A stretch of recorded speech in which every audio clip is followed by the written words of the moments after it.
गुरुमाऊलींनी तृप्ती देसाई यांचे आरोप फेटाळले. देसाईंविरोधात जगभरातील सर्व सेवेकरी संतप्त. वादग्रस्त वाल्मिक कराडशी संबंध नाही, हे फक्त दर्शनाला येऊन गेले, असे अण्णासाहेब मोरे यांचे स्पष्टीकरण. सामाजिक कार्यकर्त्या तृप्ती देसाई यांनी केलेल्या आरोपांनी खळबळ उडाली आहे. वाल्मिक कराड आणि अण्णासाहेब मोरे यांचे संबंध असल्याचा दावा देसाई यांनी केला होता. या संदर्भात त्यांनी पोलिसांवरही ठपका ठेवला होता.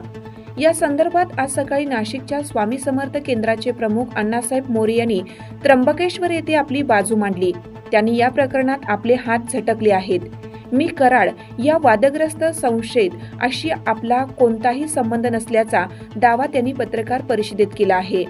ते म्हणाले, तृप्ती देसाई यांनी ज्या कालावधीचा उल्लेख केला आहे त्या कालावधीत स्वामी समर्थ केंद्रात दत्त जयंतीचा उत्सव सुरू होता. या कालावधीत हजारो भाविक येऊन जातात. त्यापैकीच बीड येथील गुन्ह्याशी संबंधित वाल्मिक कराड एक असावा. त्याच्याविषयी आम्हाला काही माहीत नाही. हजारो भाविक आले, त्यापैकी वाल्मिक कराड एक होता. तो अन्य भाविकांप्रमाणेच दर्शनाला आला होता. त्याला आम्ही कोणतीही विशेष वागणूक दिलेली नाही. त्यामुळे त्याचा आणि आमचा काही संबंध नाही, हे म्हणणं तथ्यहीन आहे. सीआयडी पोलीस पथक आमच्याकडे येऊन गेले. त्यांनी आमच्याकडे चौकशी केली. त्यांच्या मागणीप्रमाणे आम्ही त्यांना आश्रमातील सीसीटीव्ही फुटेज उपलब्ध करून दिला आहे.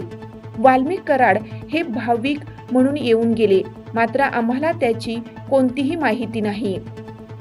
आमच्या दरबारात मुक्कामाची कोणतीही व्यवस्था नाही. त्यामुळे याबाबत झालेले सर्व आरोप तथ्यहीन आहेत, असंही गुरुमाऊली उर्फ अण्णासाहेब मोरे यांनी सांगितलं. तृप्ती देसाई यांनी केलेल्या आरोपात कोणतेही तथ्य नसल्याचा पुनरुच्चार मोरे यांनी केला आहे. ते म्हणाले, आमच्या मंदिरात लाखो लोक येतात. इथे कधीही चुकीच्या प्रवृत्तींना संरक्षण दिलं जात नाही. अण्णासाहेब मोरे यांनी श्रीमती देसाई यांचे आरोप फेटाळले आहेत. त्यामुळे श्रीमती देसाई यांनी आपल्याकडे व्हिडिओ फुटेज आणि ऑडिओ उपलब्ध होणार असल्याचा देखील दावा केला होता. या पार्श्वभूमीवर आता श्रीमती देसाई काय भूमिका घेतात आणि काय उत्तर देतात याचीही उत्सुकता आहे. अण्णासाहेब मोरे यांनी आपली भूमिका स्पष्ट केल्याने वाल्मिक कराड यांच्याशी संबंधित स्वामी समर्थ केंद्राच्या आरोप प्रत्यारोपात काय होते हे लवकरच स्पष्ट होईल.